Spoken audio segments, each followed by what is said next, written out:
அனைவருக்கும் வணக்கம். பாரம்பரிய திருவள்ளுவர் குல வம்சம் பிரசன்ன ஜோதிடர் சுபமாரிமுத்து திருப்பூரிலிருந்து இந்த பதிவு உங்களுக்காக. அதாவது இன்றைக்கு ஒரு அற்புதமான ஒரு ஆதிகால பரிகார கோவிலை இன்றைக்கி உங்களுக்கு சொல்ல வந்திருக்கேன். பாருங்கள், இந்த கடவுளோட ஆசீர்வாதத்தை இந்த உலகத்தை சொல்கிறதுக்கு ஏதோ பிறவி எடுத்து வந்தோமோ தெரியல. ஆனால் சொல்ல வேண்டிய கடமை நமக்கு இருக்குது. அப்போ இதிலேருந்து நம்மளுக்கு என்ன தெரியுது? நம்ம முன்னோர்கள் அந்த காலத்தில் இந்த கோவிலுடைய ஆராய்ச்சியெல்லாம் ஏதாவது பண்ணியிருப்பாங்க. அதோட ஜீன் தான் நம்மெல்லாம். அதனால தான் இந்த கோவில்களை பற்றியெல்லாம் நம்ம முக்கியமாக சொல்லிகிட்ருக்கோம். அப்போது இந்த கோவில் இன்றைக்கி என்ன கோவில் அப்படின்னா, முதுகு தண்டுவடம் பிரச்சனை இருந்தால் கழுத்து வலி, முதுகு தண்டுவடத்தில் பிரச்சனை அப்படின்னா பாருங்கள், முதுகு தண்டுவடத்தில் தான் பாவப்பதிவே அதில் தான் இருக்குதுங்கிறாங்க. நம்மளோட பூர்வ ஜென்ம பாவப்பதிவு எல்லாமே முதுகு தண்டுவடத்தில் தான் இருக்குதுங்கிறாங்க. அந்த முதுகு தண்டுவடம் படிக்கட்டாக இருக்கும். அந்த தண்டுவடத்தில் எங்கேயாவது ஒரு இடத்துல கட்டாயிருச்சுன்னா அவங்களால முதுகை சாய்ச்சி உட்கார முடியாது, இப்படி உட்கார முடியாது, அவங்க இப்படி கழுத்து இப்படி திருப்ப முடியாது, எத்தனையோ பிரச்சனைக்கு செட்டாக திருப்புவாங்க. அப்போ இந்த முதுகு தண்டுவடத்துக்குன்னே அந்த காலத்தில் கோவில் கட்டி வச்சுருக்காங்க.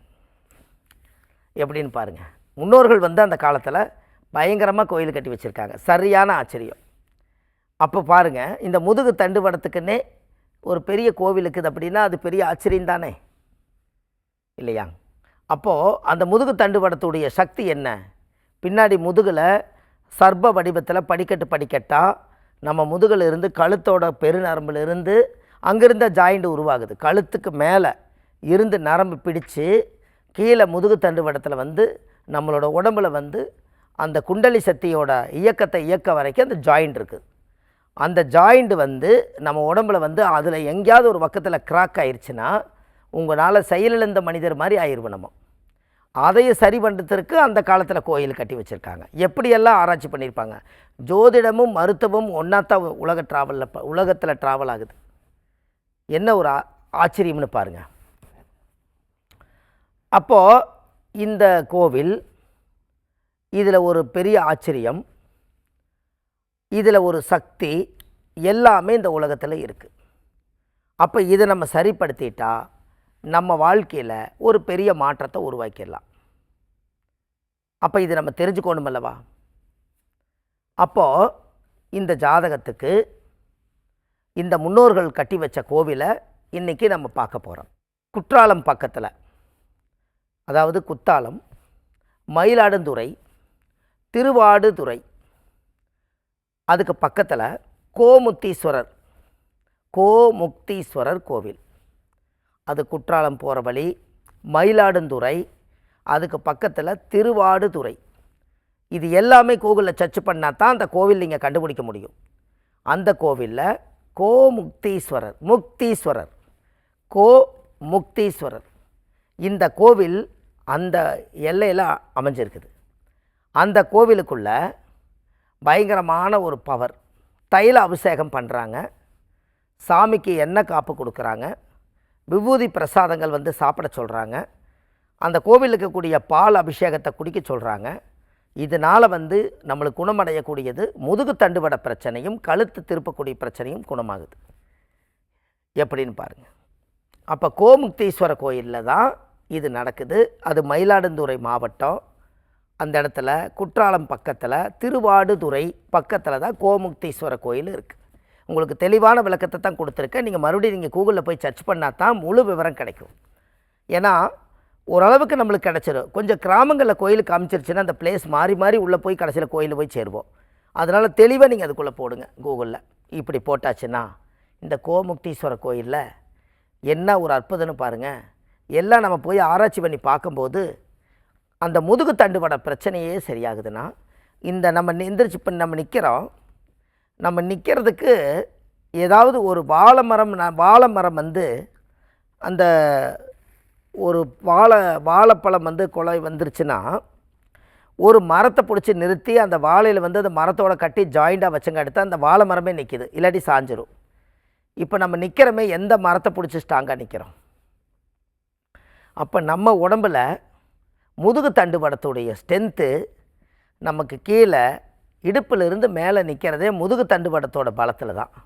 அப்போ நம்ம உடம்பு எவ்வளோ பெரிய என்ன சாப்பிட்டாலும் இவ்வளோ பெரிய உடம்பை தாங்குகிற சக்தி நம்ம உடம்புல முன்னாடி வந்து எலும்பில்லை, பின்னாடி தான் அதிகமான முதுகு தண்டுவடத்தில் எலும்பு இருக்கிறனால அந்த ஸ்ட்ரென்த் அதிகமாக கொடுத்துருக்கனால தான் அந்த ஸ்ட்ரென்த்துக்கு அவ்வளவு பவர். அதனால தான் நீங்கள் ஒரு மூட்டை அரிசியாக இருந்தாலும் தலையில் தூக்கிடுறீங்க. தூக்கி தலையில் வச்சோன்னே இந்த கணம் எங்கே வந்து உட்காரும்? தலையில் ஒரு 75 கிலோ மூட்டையை தூக்கி நம்ம தலையில் வைக்கிறோம். இந்த தலையில் வச்ச கணம் வந்து கீழே 2 கால் தான் தாங்கிட்டு இருக்குது. அப்போ தலைக்கு கீழே கழுத்து இருக்குது, கழுத்துக்கு கீழே பின்னாடி முதுகு இருக்குது. முதுகு தண்டோட ஸ்ட்ரென்த்தில் தானே இந்த இது ஒரு 1/2 கிலோமீட்டர் கூட தூக்கிட்டு போகிறீங்க. அப்போ இதோட பவர் முதுகு தண்டு வடம் தான். இந்த முதுகு தண்டு வடத்தில் என்றைக்காவது ஒரு நாள் இப்போ ஏமாந்து சரிஞ்சு கீழே விழுந்துருவாங்க, ஒரு இடத்துல கல் பட்டிருக்கும், மண் என்ன வேணால் பட்டிருக்கலாம். அதையை சரி பண்ணுறதுக்கு கோமுத்தீஸ்வரர் கோயிலுக்கு போய் சாமிக்கு வந்து தேங்காய் பழம், பூ மாலை, கல்கண்டு வாங்கி அர்ச்சனை பண்ணி அந்த கோவிலில் போய் சாமி கும்பிட்டு வந்தாச்சுன்னா அந்த கோவிலில் முதுகு தண்டுவட பிரச்சனை சரியாகுது. இப்போ சொல்லுங்கள், அப்போ கோமுத்தீஸ்வரர் கோயிலுக்கு நீங்கள் போகணுமா வேண்டாமான்னு சொல்லுங்கள். நம்ம உடம்பில் இருக்கக்கூடிய பாடியோட ஸ்ட்ரென்த்தை வந்து அதுதான் தாங்குது. எலும்பு ஜாயிண்ட் வந்து அங்கே தான் விட்டு போகுது. இடுப்பு கட்டை இருக்கிற எலும்பு நம்ம கால் பாதத்திலேருந்து நம்ம பின்னாடி தொட வரைக்கும் வந்த எலும்பு 2 ஜாயிண்ட் ஆகி அங்கே வந்து அந்த கிராக்கு வந்து ஒருத்தருக்கு ஒருத்தர் பாதம் நடந்து போகும்போது அந்த இடத்துல இருக்குது. இன்றைக்கி உடம்பை நம்ம குறைக்கிறோம், நம்மளோட உடம்புல இருக்கிற தொப்பையெல்லாம் குறைக்கிறோம், நல்ல ஆரோக்கியமாக எக்ஸசைஸ் பண்ணி நம்ம இருக்கிறோம் நம்ம நினைக்கிறோம். இயற்கையான வளர்ச்சிக்குள்ளே நம்ம வந்து உள்ளடக்கி அழகுக்காக நம்மளுடைய உடம்பு தேகத்தை குறைச்சிக்கிட்டோம்னா அதுக்குள்ளேயே நோய் உருவாகுதுங்கிறது யாருக்குமே தெரியாது. அப்படி ஒரு வேளை தெரிஞ்சோ தெரியாமல் அவங்க செய்த தப்புக்கு கடவுள் தான் வைத்தியம் பார்ப்பாருன்னு சொல்லி கடவுளவே கட்டி வச்சுருக்காங்க. இதுதான் கோமுத்தீஸ்வருடைய ரகசியம். எப்படி? அப்போ கோமுக்தீஸ்வரர் சொல்லும் போதே முக்தி கிடைச்ச மாதிரி தானே. நம்மளுக்கு வந்து பாவமே செஞ்சுருந்தாலும் அந்த கோயிலுக்கு போயிட்டு வந்தால் தீருமா. முன்ஜென்ம பாவமும் இந்த ஜென்ம பாவம் இப்பிறவிலேயே தீருமா. அந்த கோவில் தான் அது. அப்போ இதெல்லாம் வந்து பாருங்கள், இந்த கோவிலை பற்றி நிறைய இப்போ நம்ம சொல்லிட்டு வரோம். புதியுகம் சேனலில் தான் முதல் முறையாக இந்த நோய்க்கு வந்து மக்கள் தத்தளிப்பாங்க. இன்னும் சொல்லப்போனால் ஆஸ்பத்திரி போயுங்கூட என்னால் வந்து எல்லா வைத்தியம் பார்த்தும் எனக்கு வலி வேதனை தீரலைங்கிறவங்களுக்கு மறுபடியும் திரும்பி கடவுள்கிட்ட தான் போகணும். அவங்க விஞ்ஞானபூர்வமாக என்ன செய்யணுமோ அவங்க செஞ்சுருப்பாங்க. அதையும் மீறி நம்மளால் சிலதெல்லாம் சரி பண்ண முடியலனா அந்த கர்மாவை நம்ம அனுபவிச்சுட்டே இருப்போம். அந்த கர்மாவை குறைக்கிறதுக்கு தான் கோயில். எப்படி? எங்கே சுற்றி வந்தாலும் கடவுள்கிட்ட தான் போகிறீங்க. அப்போ கடந்து உள்ளே போனால் கடவுள். அப்போ இது எல்லாமே ஆதி காலத்தில் முன்னோர்கள் இதையெல்லாம் பக்குவமாக ஆராய்ச்சி பண்ணி ஆலயத்தை உருவாக்கி வச்சுட்டு பேருங்கூட எழுதி வைக்காமல் போயிட்டாங்க. நான் தான் இந்த கோயில் கட்டினேன், நான் தான் இந்த கல்லை வந்து நட்டுனேன், நான் தான் இந்த சிலையை செஞ்சேன், நான் தாங்கிறது வார்த்தைகளே இல்லாத அளவுக்கு யாருன்னே தெரியாத காலத்தில் நாம் இந்த பிறவி எடுத்து வரும்போது ஒரு உருவத்தையும் கூட அவங்களோட உருவத்தை செய்து வைக்காமல் போயிட்டாங்க. செய்து வச்சுருந்தா அந்த கோயில் கட்டினவங்களை கும்பிடலாம். அதுக்கும் கூட இல்லாமல் இந்த உலகத்தில் ஆடம்பரம் ஆடும் பம்பரம் ஒரு நாள் கரகரன்னு சுற்றி சாஞ்சிருமா. அதனால் ஆடம்பரம் என்றைக்கும் நிலைக்காதுங்கிறத தெரிஞ்சு அவங்க இந்த உலகத்துக்காகவே பிறவி எடுத்து உலகத்துக்காகவே சமர்ப்பித்துட்டு உலகத்துக்காகவே இந்த மண்ணுக்குள்ளே போயிட்டாங்க. இதுதாங்க மனித பிறவி. அப்போ நாம் இந்த உலகத்தில் எந்த ஒரு விஷயமாக இருந்தாலும் நமக்காக நம்மளுடைய வம்சத்துக்காக நல்லா இருக்கிறக்கும் நம்மளுடைய உடம்பு பராமரிப்புக்கும் நம்ம கண்டிப்பாக ஆலய வழிபாடு ரொம்ப முக்கியம். நல்லதே நடக்கும் என்று சொல்லி இது எல்லாமே இந்த ஆதிகால பரிகார புத்தகத்தில் கொடுத்துருக்கேன். மருத்துவ ஆதிகால பரிகார புக்கே ஒன்று எழுதிட்டுருக்கேன். இந்த புத்தகம் எல்லா வீட்லேயுமே இருக்க வேண்டிய புத்தகம். அந்த மருத்துவத்துக்குன்னே எழுதிட்டுருக்கேன். இந்த உலகத்தில் இவ்வளவு நோய்க்கு கோயில் கொடுத்துருக்குறோமே, இத்தனை நோயும் ஒரு ரெக்கார்டாக இருந்துச்சுன்னா நாளைக்கு என்னென்ன நோய்க்கு எந்த கோயிலுங்கிறத நம்ம இத்தனை கிலோமீட்டருக்குள்ளே இந்த இடத்துல கோயிலுக்கு நம்ம தெரிஞ்சிட்டா வரக்கூடிய குழந்தைகளுக்கு என்ன நோய் வந்தாலும் அதுக்குண்டான கோயிலுக்கு போயிட்டு வரலாமல்லவா. இதுக்காகவே ஒரு ஆதிகால பரிகார புத்தகம் ஒரு பாகம் 2, 3ன்னு சொல்லி எழுதி ஒரு காலத்தில் இந்த உலகத்துக்கு சமர்ப்பிக்கிறேன். அதுக்கு எழுதிக்கிட்டு தான் இருக்கேன். இப்போ நம்ம பேசுகிறதெல்லாம் எழுத்தாக மாறுது, அதுவே ஒரு பெரிய விஷயந்தான். அதனால் இந்த பூலோகத்தில் நம்ம பிறந்ததுக்கு ஏதாவது நல்லது செய்யணும். இந்த புத்தகம் வந்து ஆன்லைன்லே கிடைக்கிது. நீங்கள் இந்த மாதிரி கீழே போயிட்டு நம்பர் கால் பண்ணிங்கன்னா 2 நாளில் கிடச்சிரும். இது இல்லாமல் நம்ம ஜோதிடம், ஜாதகம், பிரசன்னம் எல்லாமே பார்க்குறோம். சென்னையில் வடபழனி முருகன் கோயில் தெப்பக்குளம் வாசல்லையே நம்ம ஜோதிட அலுவலகம் இருக்குது. சனிக்கிழமை, ஞாயிற்றுக்கிழமை, திங்கக்கிழமை நம்ம ஜோதிடம் பார்க்குறோம் சென்னையில். மற்ற தினங்கள் திருப்பூரில் பார்க்குறோம். அப்போ இதெல்லாம் நம்ம ஜாதகத்தில் வச்சு பார்க்கும்போது ஆலய வழிபாடுகளுக்கு நிறைய கர்மாக்களை நிவர்த்தி பண்ணி அவங்களுடைய பாவங்கள் யாராவது முன்ஜென்மத்தில் செஞ்சிருந்தால் அதை குறைக்கிறதுக்காக காசி, ராமேஸ்வரம், கயா, அயோத்தி, திரிவேணி சங்கமம் இப்படி ஆலயங்களுக்கெல்லாம் அழைச்சிட்டு போகிறோம்.